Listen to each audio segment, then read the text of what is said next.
الحمد لله الحمد لله نحمده ونستعينه ونستغفره ونعوذ بالله من شرور أنفسنا ومن سيئات أعمالنا. من يهد الله فلا مضل له ومن يضلله فلا هادي له. ونشهد أن لا إله إلا الله وحده لا شريك له. ونشهد أن محمدا عبده ورسوله الذي أرسله بالحق بشيرا ونذيرا وداعيا إلى الله بإذنه وسراجا منيرا. فقد قال الله تعالى في كلامه المجيد والفرقانه الحميد: أعوذ بالله من الشيطان الرجيم. بسم الله الرحمن الرحيم. إن عدة الشهور عند الله 12 شهرا في كتاب الله يوم خلق السماوات والأرض منها 4 حرم ذلك الدين القيم فلا تظلموا فيهن أنفسكم وقاتلوا المشركين كافة كما يقاتلونكم كافة واعلموا أن الله مع المتقين. সমস্ত গুণগান সমস্ত তারিফ মহান আল্লাহ তাআলার জন্য, যিনি আমাদেরকে জুমার সালাত আদায়ের জন্য মসজিদে আসার সুযোগ দান করেছেন। সেই প্রভুর দরবারে আমরা প্রাণ ভরে শুকরিয়া আদায় করি। আলহামদুলিল্লাহ। দরুদ ও সালাম বর্ষিত হোক প্রিয় নবী বিশ্ব নবী মুহাম্মদ রাসূলুল্লাহ সাল্লাল্লাহু আলাইহি ওয়াসাল্লাম। আজকের জুমার মসজিদে উপস্থিত শ্রদ্ধাভাজন সম্মানিত মুসল্লিন ইকরাম, আমি আপনাদের সামনে সূরা তওবা থেকে একটি আয়াত পাঠ করেছি। এই আয়াতকে সামনে রেখে আশুরা তথা মুহররমের উপরে 2-4টি কথা আলোচনা করব। আমার তৌফিক নেই। আরবি মাসের প্রথম মাস মুহররম, বছরের শুরুর মাস মুহররম। আজকে মুহররমের 3 তারিখ। 10 তারিখ যেটা আশুরা বলা হয়, আশুরা শব্দ আরবি, যার অর্থ হলো 10, দশমী ইত্যাদি। আগামী শুক্রবার আশুরা বা 10 মুহররম। এই 10 মুহররম উপলক্ষে আমাদের করণীয় গুলো কি? এই 10 মুহররমে আমরা কোন কোন কাজ অতিরঞ্জিত করে থাকি এবং এই 10 মুহররম নিয়ে কোরআন সুন্নাহ কোন ঘটনাগুলো বর্ণনা করছেন আর ভিত্তিহীন বানোয়াট ঘটনাগুলো কি, এগুলো নিয়ে একটু আলোচনা করবো। আমার তৌফিক ইল্লা বিল্লাহ। আল্লাহ বলছেন, ইন্না ইদ্দাতাশ শুহুরি ইনদাল্লাহি 12 শাহর। গণনার জন্য আল্লাহর নিকটে মাস 12টি নির্ধারণ করেছেন। ফি কিতাবিল্লাহ, আল্লাহ তাআলার দপ্তরে, আল্লাহ তাআলার কাছে নির্ধারিত। ইয়াওমা খালাকাস সামাওয়াতি ওয়াল আরদা মিনহা 4 হুরুম। এই গণনা, এই মাস পৃথিবী শুরু থেকে এবং পৃথিবীর মধ্যে যা কিছু আছে এগুলো সৃষ্টির শুরু থেকেই আল্লাহ তাআলা 12টি মাস তার মাখলুকের গণনার জন্য আল্লাহ নির্ধারণ করেছেন। 4 হুরুম যালিকা দ্বীনুল কাইয়্যিম। এই 12টি মাসের মধ্যে আল্লাহ তাআলা 4টি মাস পবিত্র করেছেন, 4টি মাস আল্লাহ তাআলা সম্মানিত করেছেন। এই 4টি মাস হলো জিলকদ, জিলহজ, মুহররম, রজব। এই 4টি মাস 12টি মাসের মধ্যে আল্লাহর কাছে সম্মানিত। যালিকা দ্বীনুল কাইয়িম, এটা একটি প্রতিষ্ঠিত জীবন বিধান অর্থাৎ ইসলাম। আলা তাজলিমু ফীহিন্না আনফুসাকুম, তোমরা এই মাসগুলোতে একে অপরের প্রতি জুলুম করবে না, একে অপরের প্রতি অবিচার করবে না। একজন আরেকজনের প্রতি জুলুম অবিচার তো কখনোই করবে না। বিশেষভাবে এই 4টি মাসের ব্যাপার আল্লাহ আরো সতর্ক করছেন। এই 4টি মাস তোমরা যুদ্ধ বিগ্রহে লিপ্ত হবে না, অত্যাচার জুলুম করবে না, পাপ অন্যায়ের সাথে জড়াবে না।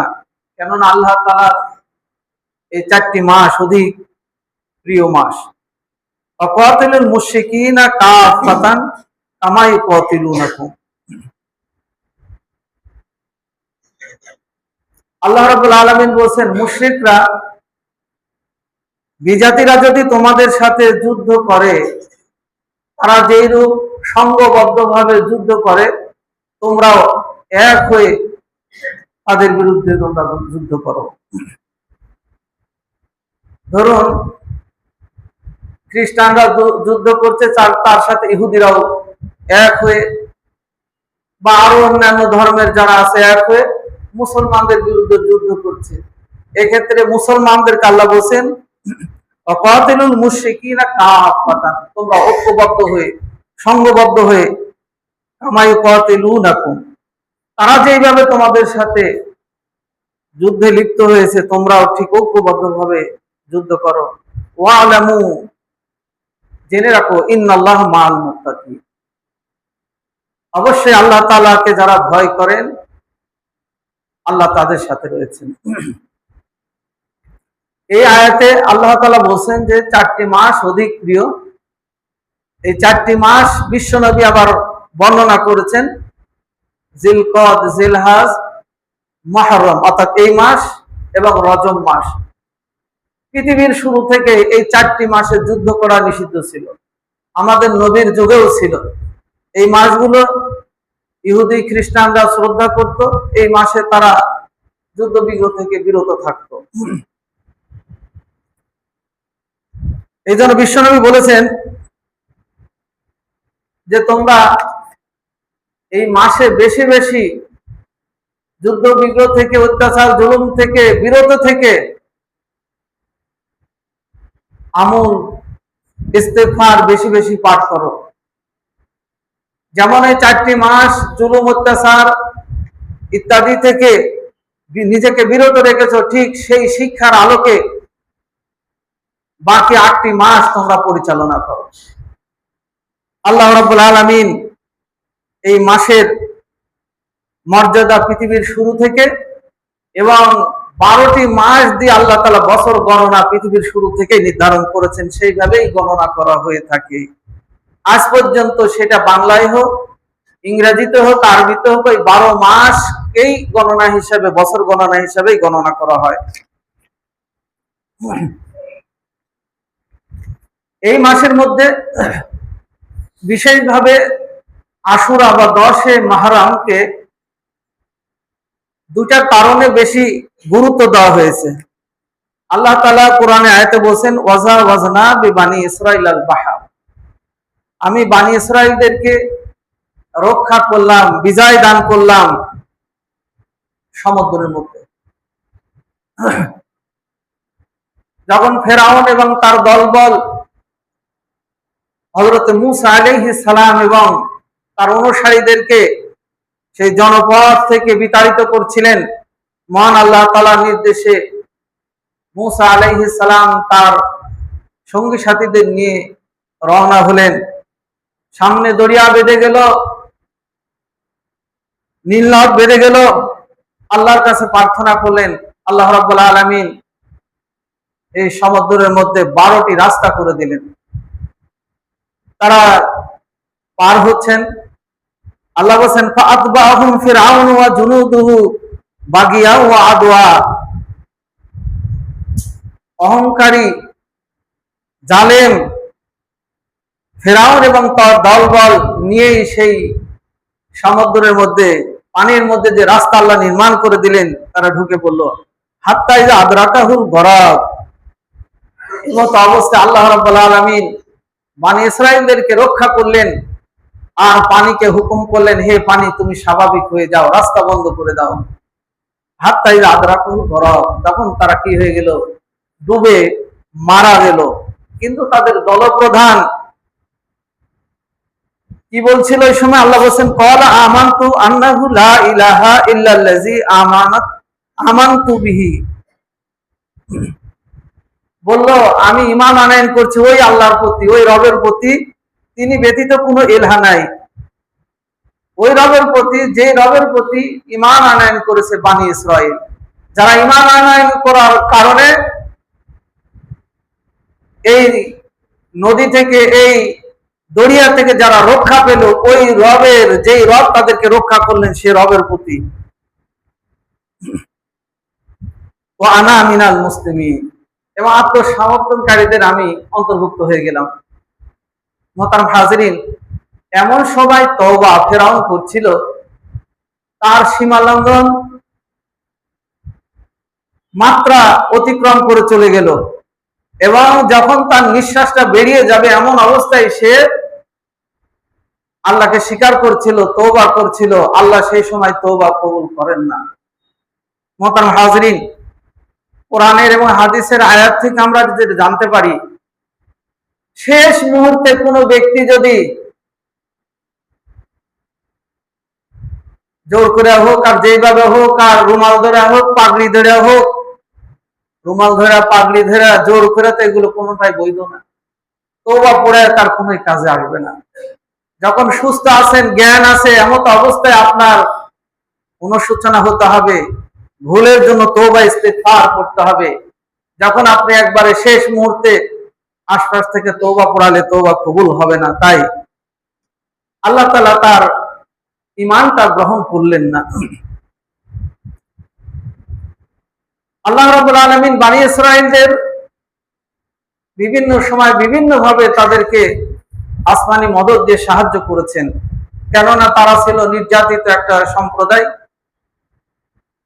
আল্লাহ রাব্বুল আলামিন তাদেরকে বিভিন্ন ভাবে সাহায্য করে বিশ্ববাসীদের জন্য এটা দৃষ্টান্ত রাখলেন, যারা মাজলুম হবে, যারা ঈমানের প্রতি অটল থাকবে, আল্লাহর সাহায্য তাদের কাছে আসবে অবশ্যই। মাতা নাসরুল্লাহ, তাদের একটাই কথা ছিল, আল্লাহ তোমার সাহায্য কখন আসবে। মোহতারাম হাজিরিন, এটা ছিল বনী ইসরাঈল এবং ফেরাউনদের সম্প্রদায়ের মধ্যে ঘটনা। এই ঘটনা ছিল 10 মুহররম, আশুরার দিন। এই দিনে তারা শুকরিয়া স্বরূপ বনী ইসরাঈলরা সিয়াম পালন করতেন। হাদিসটা হলো আন আবি হুরায়রা ক্বাল ক্বালা রাসূলুল্লাহ সাল্লাল্লাহু আলাইহি ওয়াসাল্লাম আফজালুস সিয়ামে বা'দা রমাদানা শাহরুল্লাহ মুহররম ওয়া আফজালুস সালাতে বা'দা ফারিদাতি সালাতুল লাইল। রাহু মুসলিম। আল্লাহ রাসূল সাল্লাল্লাহু আলাইহি ওয়াসাল্লাম মক্কা থেকে মদিনায় গেলেন। মদিনায় যে দেখছেন, মদিনার কিছু কিছু লোক সিয়াম পালন করছে। তো তাদেরকে জিজ্ঞাসা করলেন, কদামান নবী সাল্লাল্লাহু আলাইহি ওয়াসাল্লাম ফাওয়াজাদাল ইয়াহুদা সিয়ামান ইয়ামা আশুরা। তারা ছিল ইহুদি, সিয়াম পালন করছেন। রাসূল সাল্লাল্লাহু আলাইহি ওয়াসাল্লাম ফাকালা লাহুম রাসূলুল্লাহ সাল্লাল্লাহু আলাইহি ওয়াসাল্লাম মা হাযা ইয়াউম, তোমরা আজকের দিনে কেন সিয়াম পালন করছো, কারণটা কি? তারা বলে আল্লাযী তাসুমুনাহু ফাকুলু হাযা ইয়াউমুন আযীম। এটা এমন একটা দিন, যে দিনে আল্লাহ তাআলা মূসা এবং তার অনুসারীদেরকে বিজয় দান করেছিলেন। আনজাল্লাহু ফীহি মূসা ওয়া কওমাহু, মূসা এবং তার সম্প্রদায়কে আল্লাহ তাআলা বিজয় দান করেছেন। ওয়া গররাকা ফিরআউন ওয়া কওমাহু, এবং ফিরআউন তার অনুসারীদেরকে আল্লাহ ডুবিয়ে মেরেছিলেন। এই শুকরিয়া স্বরূপ বিজয়ের কারণে আমরা আজকের দিন ইয়াউমুল মুহররম, আজকে মুহররমের দিন 10 আশুরে আমরা সিয়াম পালন করছি। আল্লাহ রাসূল সাল্লাল্লাহু আলাইহি ওয়াসাল্লাম তখন বললেন, ফানাহনু নাসুমু, ফাকালা রাসূলুল্লাহ সাল্লাল্লাহু আলাইহি ওয়াসাল্লাম, আল্লাহ রাসূল বলেন আমরা তো রোজা রাখার হকদার। ফানাহনু আহাক্কু আওলা বিমূসা মিনকুম ফাসামাহু, রাসূলুল্লাহ সাল্লাল্লাহু আলাইহি ওয়াসাল্লাম, আল্লাহ রাসূল বললেন মূসা তো আমার নিকটের ভাই, তাওহীদের ধারক বাহক, আমরা মূসার সবচেয়ে নিকটের মানুষ, তারা যদি একদিন রোজা পালন করে আমাদের উচিত হবে এই শুকরিয়া স্বরূপ আমাদেরও রোজা পালন করা।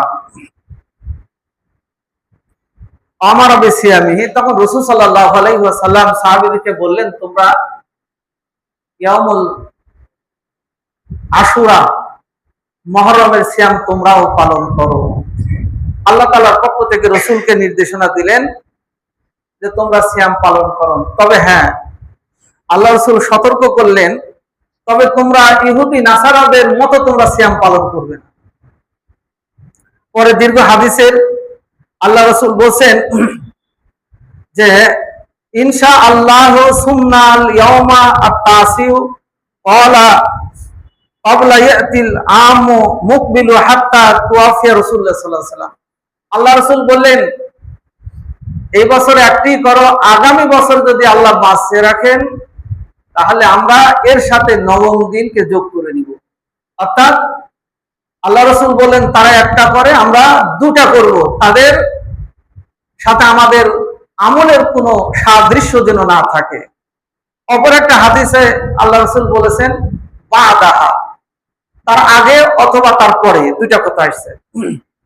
কিন্তু রাসূল সাল্লাল্লাহু আলাইহি ওয়াসাল্লাম পরের বছর আশুরা আসার আগেই তিনি ইন্তেকাল করলেন।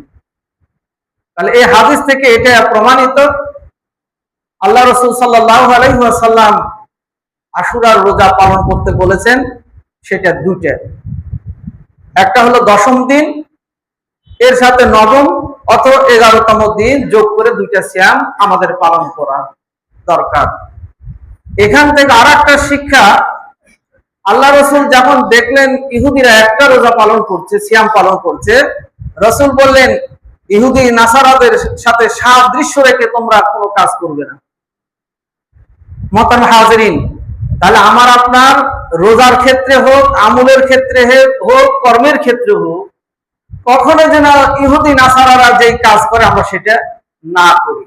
ধরুন আমরা জন্মবার্ষিকী পালন করি, সেটা ইহুদিদের কাজ, আমরা সেটা বর্জন করি। ওরা কেউ মারা গেলে নীরবতা পালন করে, আমরা মুসলিম হিসাবে নীরবতা পালন করতে পারি না। ওরা মারা গেলে একাধিক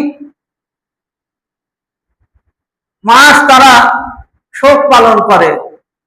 আল্লাহ রাসূল শোক পালনের জন্য যে দিন নির্ধারণ করে দিয়েছেন পুরুষের জন্য, নারীর জন্য, আমরা সেটাই করব, ওদের মতো করব না। অর্থাৎ আমার বিশ্বাস, আমার কর্ম, আমার চিন্তা, ফিকির, আমল সব যেন ইহুদি নাসারাদের বিপরীত হয়। অর্থাৎ রাসূল যেটা বলেছেন, ইসলাম যেটা বলেছেন সেটা করতে হবে। তাদের যেটা কর্ম, তাদের যেটা কাজ, তাদের সাথে আমাদের যেটা নিষেধ করা হয়েছে সেটা যেন আমাদের ব্যক্তিগত, পারিবারিক, সামাজিক জীবনের জন্য সেটা আমরা বাস্তবায়ন করতে না চাই। তাহলে আল্লাহ রাসূল বলেছেন কিয়ামতের দিন ওই ইহুদি নাসারা বিজাতির সাথে আমার আপনার হাসর নাসর হবে, তাদের হাসর নাসর হবে জাহান্নাম, আমার আপনারও সেখানেই ঢুকতে হবে। তারা সেদিন লানত প্রাপ্ত হবে, সেই দিন আল্লাহর রহমতের দৃষ্টি তাদের প্রতি থাকবে না। আমার আপনার কর্ম বিজাতিদের মতো যদি হয়, সেই দিন আমার আপনার অবস্থা ওদের সাথেই হবে। মুহতারাম হাজিরিন, আল্লাহ রাসূল সাল্লাল্লাহু আলাইহি ওয়াসাল্লাম এই রোজা সম্পর্কে কি বললেন? আন আবি হুরায়রা ক্বাল ক্বালা রাসূলুল্লাহ সাল্লাল্লাহু আলাইহি ওয়াসাল্লাম আফজালুস সিয়ামে বা'দা রমাদান শাহরুল্লাহি আল মাহরাম আফজালুস সালাতে বা'দা ফারিদাতুস সালাতিল লাইল। আল্লাহ রাসূল বলেন রমজানের রোজার পর সর্বোত্তম রোজা হলো আশুরার রোজা। রমজানের রোজার পর সর্বোত্তম রোজা হলো আশুরার রোজা। আমরা জানি আমাদের নবীর আগে নবী ঈসা আলাইহিস সালাম, তার আগে মুসা আলাইহিস সালাম, এবং এই নবীদের মাঝে শত শত বছর গ্যাপ ছিল নবীর আগমন হতে। আমাদের নবীর অনেক আগে এই রোজাটাই কেবল ছিল, আশুরার রোজা। এরপর আমাদের নবী যখন দ্বিতীয় হিজরিতে রোজা রমজানের ফরজ হলো, সেটা আল্লাহ তাআলা আগের আশুরার রোজা রাখা যে ফরজ ছিল, আবশ্যকীয় ছিল, সেটাকে ঐচ্ছিক করে দিলেন।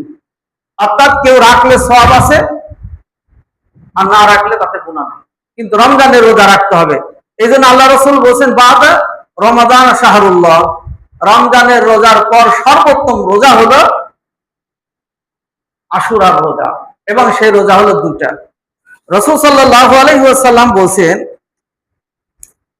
ইউকাফিরুস সানাতা আল মাযিয়াতা, কেউ যদি এই রোজাটা পালন করে আল্লাহ তাআলা এক বছর আগে এবং এক বছর পরে আল্লাহ গুনাহ সমূহ মাফ করে দিবেন। বলুন সুবহানাল্লাহ। তাহলে রোজার গুরুত্ব অনেক।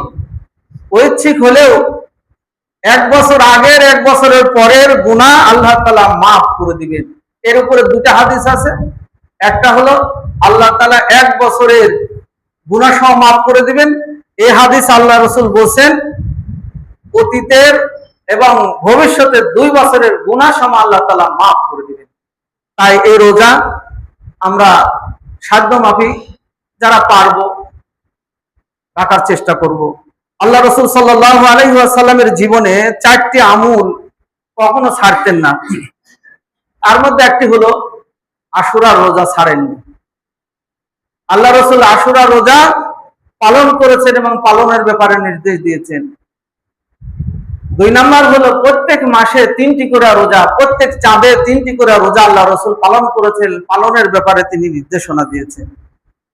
এরপর রাসূল সাল্লাল্লাহু আলাইহি ওয়াসাল্লাম ইয়ামুল আরাফা, আরাফার দিবসের রোজা আল্লাহ রাসূল কখনো ছাড়েননি। আর 4 নম্বর হলো ইশরাকের 2 রাকাত বা 4 রাকাত সালাত আল্লাহ রাসূল তার জীবদ্দশায় সবসময় পড়েছেন। অর্থাৎ ফজরের সালাত শেষ করে ওই মুসাল্লায় সূর্য উদয় হওয়া পর্যন্ত তাসবিহ তাহলিল পর আল্লাহ রাসূল কখনো 2 রাকাত, কখনো 4 রাকাত, কখনো 6 রাকাত পড়েছেন। এই নামাজের নাম বলা হয় সালাতুল ইশরাক। এটার গুরুত্ব অধিক। তাই আল্লাহ রাসূল সাল্লাল্লাহু আলাইহি ওয়াসাল্লামের জীবনের এই আমলগুলো কোনো ব্যক্তি যদি করেন, নফল ইবাদত আর অধিক হলো, এর জন্য মহান আল্লাহ তাআলার কাছে অধিক সওয়াব মর্যাদা রয়েছে। এই আশুরার সিয়ামের বাইরে এই দিন আর কোনো আমল নেই। আশুরার শুধুমাত্র দিনে 2টা রোজা, 10, 11 অথবা 9, 10। এই উপলক্ষে মসজিদ সুসজ্জিত করা, আশুরা উপলক্ষে মিলাদ মাহফিলের আয়োজন করা, বেদাত আরো বেদাত বাড়ানো, এগুলো শরীয়তের কোনো কিছু নেই। রাত জেগে ইবাদত করতে হবে, সেই দিন মাইকে মানুষের সমস্যা সৃষ্টি করে মাইকে জিকির আলোচনা সারা রাত করতে হবে, এইগুলো প্রচলিত বেদাত। এগুলো থেকে আমাদের বিরত থাকতে হবে। রাসূল যেটা বলেছেন, যতটুকু কোরআন সুন্নাহ দ্বারা সাবিত হয়েছে ওইটুকু আমল আমার আপনার নাজাতের জন্য, জান্নাত পাওয়ার জন্য যথেষ্ট। রাসূল যেটা করেন নাই সেটা যতই ভালো হোক, যতই জনকল্যাণমুখী হোক, সেটা ইসলাম না। মান আহদাসা ফি আমরিনা হাযা মা লাইসা মিনহু ফাহুয়া রাদ্দ। আল্লাহ রাসূল বলেন এই দিনের মধ্যে আমি যা করিনি, আমি যা বলিনি, এমন কিছু সংযোজন করা হলো, এটা প্রত্যাখ্যাত, সেটা বাতিল, সেটা বাতিল, সেটা বাতিল, অগ্রহণযোগ্য। মুহতারাম হাজিরিন, তাই এই বিষয়গুলো আমাদেরকে খেয়াল রাখতে হবে। আশুরার 10 মুহররম উপলক্ষে আপনারা টিভি চ্যানেলে বলেন, সোশ্যাল মিডিয়াতে বলেন, বিভিন্ন জায়গায় অনেক ফজিলত শুনবেন। 10 মুহররম এই দুনিয়া সৃষ্টি করা হয়েছিল। আবার ধ্বংস হবে 10 মুহররম। নবী ইউনূসকে মাছের পেট থেকে বের করা হয়েছিল। মূসা আলাইহিস সালামকে তুর পর্বতে নিয়ে যাওয়া হয়েছিল। এইরকম অনেক ঘটনা, অনেক কিছু বর্ণনা করবে হাদিসের নাম দিয়ে, বলবে এটা কিতাবে আছে, হাদিসে আছে। এইগুলো বর্ণনা হলো হাদিসের নামে জালিয়াতি। হাদিসে এগুলো কোনো কিছুই নেই, শুধুমাত্র মূসা আলাইহিস সালামের ঘটনা। 10 মুহররম শুকরিয়া স্বরূপ বনি ইসরাঈলরা রোজা পালন করতেন, আল্লাহ রাসূল সেটাকে আমাদের পালনের জন্য নির্দেশনা দিয়েছেন, এইটুকু। এই দিনে কিয়ামত হয়, ওই দিন এটা হয়েছে, সেটা হয়েছে, এগুলো সব বানোয়াট, ভিত্তিহীন হাদিসের নামে জালিয়াতি করা হয়। হ্যাঁ, 10 মুহররমের আরেকটি ঘটনা আছে, সেটা হলো কারবালার ঘটনা। মোহতারাম হাজিরিন, কারবালার ঘটনা উপলক্ষে আমাদের রোজা, সিয়াম, রাত জেগে বা কোনো বিধান নেই। আমি এই ব্যাপারে আলোচনা করছি। কারবালার ঘটনা কবে ঘটেছিল? রাসূল সাল্লাল্লাহু আলাইহি ওয়াসাল্লামের জীবদ্দশায় উম্মে সালামা বলছেন, একদিন রাসূল সাল্লাল্লাহু আলাইহি ওয়াসাল্লাম সকালবেলা ঘুম থেকে উঠলেন। জেগেই তিনি তার চেহারার মধ্যে মলিন, মনে হচ্ছে তিনি দুশ্চিন্তায় ভুগছেন, এমন চেহারা। কিছুক্ষণ থেকে তিনি আবার শুয়ে পড়লেন, আবার জেগে উঠলেন। ওঠার পর আল্লাহ রসুলের হাতে এক মুষ্টি মাটি দেখলাম। রাসূল সাল্লাল্লাহু আলাইহি ওয়াসাল্লামের হাতে যে মাটি, এই লাল মাটিটা রাসূল সাল্লাল্লাহু আলাইহি ওয়াসাল্লাম চুমা খাচ্ছেন। বিশ্বনবীকে জিজ্ঞাসা করা হলো, হে আল্লাহ রাসূল, এর কারণটা কি? তো তিনি বললেন, এই লাল মাটিটা হলো কারবালার মাটি। এই জায়গাতে, এই মাটিতে আমার নাতি হুসাইন শাহাদাত বরণ করবে। এইটুকু রাসূল সাল্লাল্লাহু আলাইহি ওয়াসাল্লাম ভবিষ্যৎবাণী করেছিলেন। 61 হিজরিতে ইরাকের গভর্নর নিযুক্ত হয়েছিলেন ইয়াজিদ। ইয়াজিদের বাবা ছিলেন হযরতে মুয়াবিয়া। সাহাবীদের মধ্যে থেকে তাকে খলিফা নির্বাচিত করলেন এবং সাহাবীরা এই প্রস্তাবটা, এই সিদ্ধান্ত নিলেন, মুয়াবিয়ার পরে খলিফা নিযুক্ত হবেন রাসূলের পরিবার থেকে, হাসান হুসাইনের মধ্যে থেকে আমরা পরবর্তী খলিফা নিযুক্ত হবে। মুয়াবিয়া তিনি খলিফা হিসেবে দায়িত্ব পালন করছিলেন। 61 হিজরিতে 680 খ্রিস্টাব্দে তিনি ইন্তেকাল করলেন। ইন্তেকাল করার পর তার ছেলে ইয়াজিদ ওই শর্ত ভঙ্গ করে খলিফার আসনে তিনি সমাসীন হলেন। জনমতকে উপেক্ষা করে তিনি সেখানে খলিফা ঘোষণা করলেন এবং জোর করে কুফা, বাগদাদ এই অঞ্চলের শাসকগুলোকে দিয়ে জনগণ থেকে তার সমর্থনে স্বাক্ষর নেওয়া শুরু করলেন। কিন্তু ইরাকের জনগণ হযরত হুসাইন রাদিয়াল্লাহুর কাছে চিঠি লিখলেন, আমরা তাকে শাসক হিসাবে চাই না, তার অনেক ত্রুটি আছে, এই বিষয়গুলো আপনি মাথায় নিয়ে আমাদের উপযুক্ত রাসূলের পরিবার হিসাবে, সদস্য হিসাবে আপনি আমাদের ব্যাপারে সিদ্ধান্ত গ্রহণ করুন। হযরত হুসাইন রাদিয়াল্লাহু আনহু তার পরিবারের 70 জন সদস্য নিয়ে তিনি কুফার উদ্দেশ্যে যাত্রা করলেন।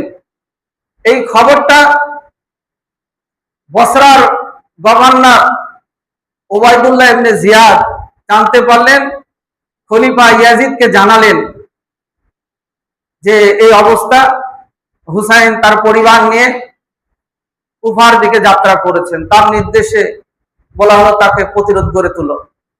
কারবালায় পৌঁছানোর সাথে সাথে তার দলবল নিয়ে, সৈন্যগুলো নিয়ে তার পরিবারকে ঘেরাও করা হলো।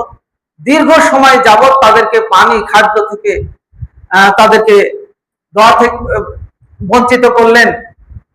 পানি, খাদ্যের অভাবে তারা মারা গেলেন। হযরত হুসাইন রাদিয়াল্লাহু আনহু কয়েকটা কারণে তাকে, ইয়াজিদকে খলিফা হিসেবে তিনি মেনে নিলেন না, স্বীকৃতি দিলেন না। তার কারণ কয়েকটি তুলে ধরছি। তার মধ্যে একটি হলো, সাহাবীদের উল্লেখযোগ্য জান্নাতি সাহাবীরা একত্র হয়ে যে সিদ্ধান্ত নিয়েছিলেন, ছেলে ইয়াজিদ বাবাকেও মানলেন না। আল্লাহ রসুলের জলিল কদর সাহাবীদের সিদ্ধান্ত প্রত্যাখ্যান করে তিনি যে ক্ষমতা দখল করলেন, তিনি এই জন্য এটা মেনে নিলেন না, সেটাকে তিনি গ্রহণ করলেন না। 2 নম্বর হলো বাইতুল মালের সম্পদগুলোকে তিনি অন্যায়ভাবে গ্রাস করছিলেন।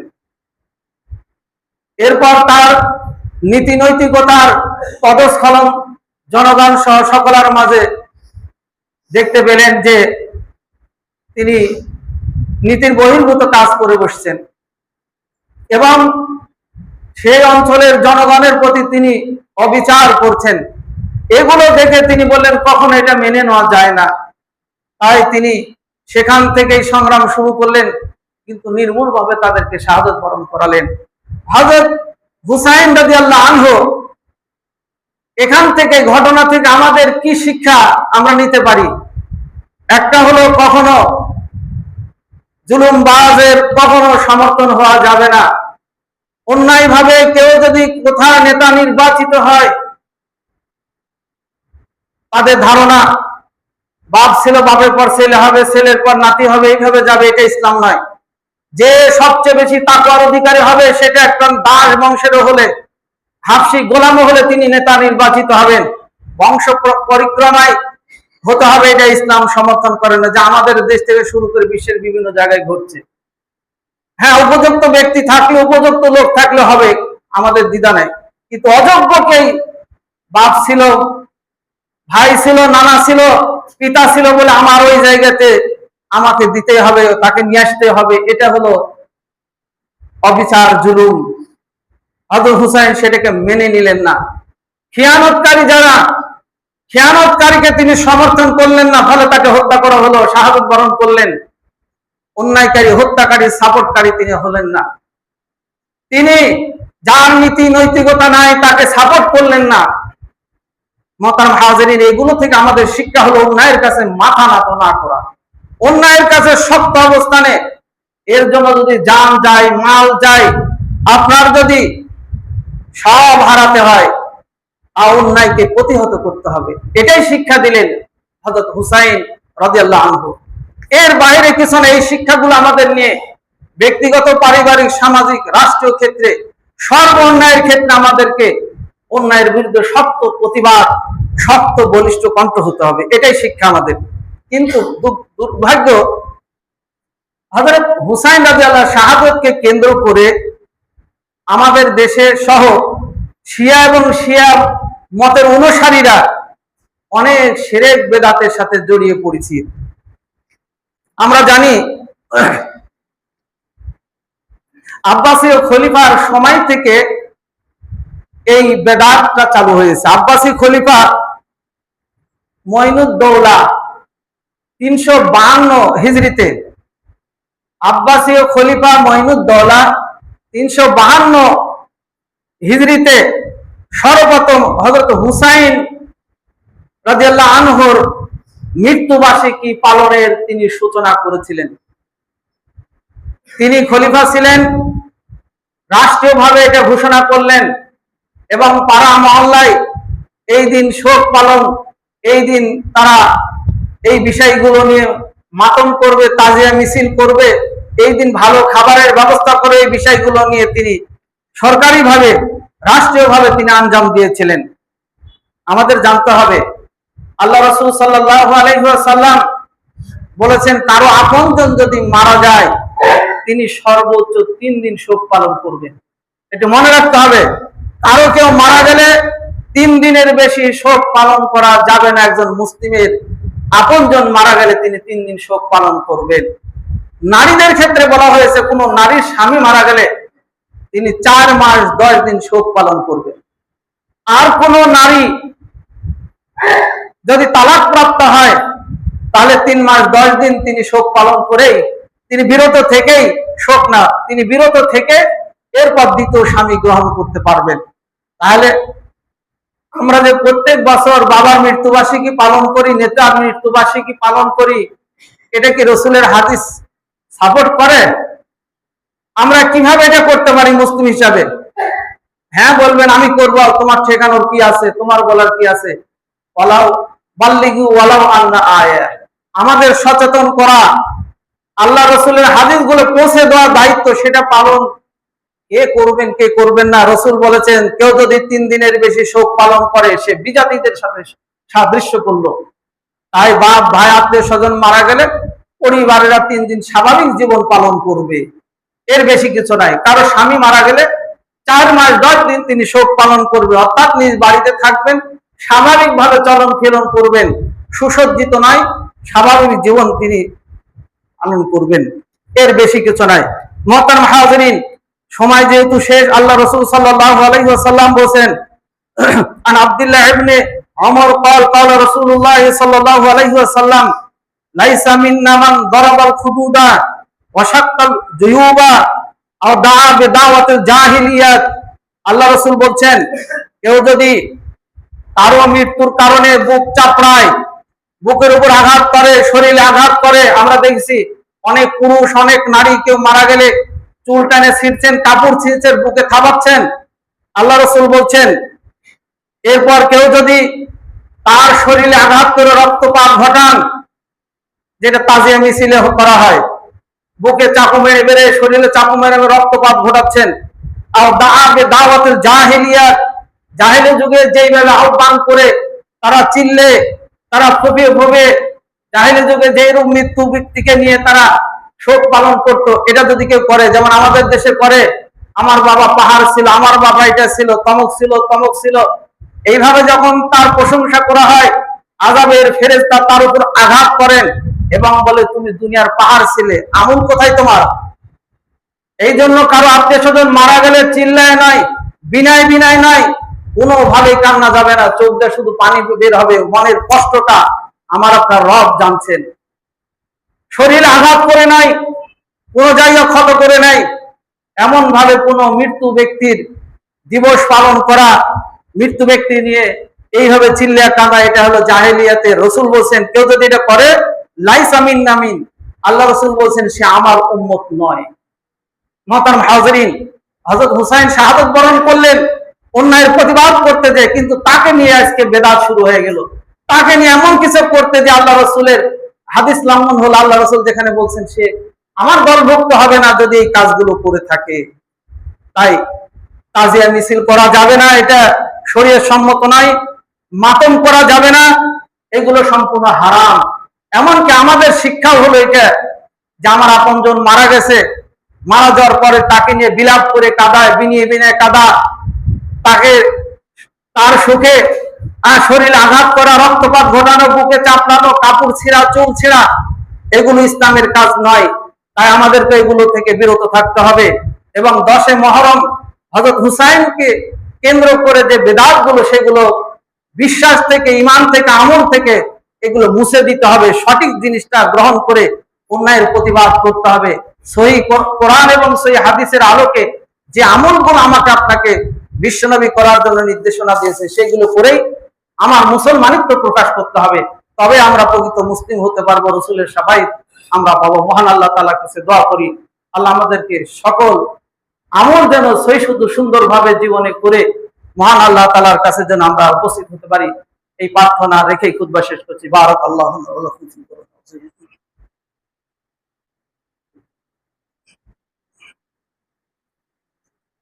আলহামদুলিল্লাহ, আলহামদুলিল্লাহ ওয়া কাফা ওয়া সালামুন আলা ইবাদিহিল্লাযীনা ইসতাফা, আম্মা বা'দ।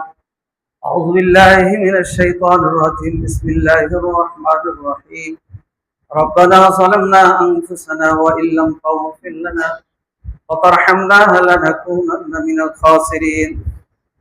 রব্বানা আতিনা ফিদ দুনিয়া হাসানাতাও ওয়া ফিল আখিরাতি হাসানাতাও ওয়া কিনা আযাবান নার। اللهم لا تكلنا بغضبك ولا تهلكنا بعذابك وعافنا قبل ذلك. إن الله يأمر بالعدل والإحسان وإيتاء ذي القربى وينهى عن الفحشاء والمنكر والبغي يعظكم لعلكم تذكرون. ولذكر الله تعالى أولى وأعز وأجل وأتم وأهم وأكبر.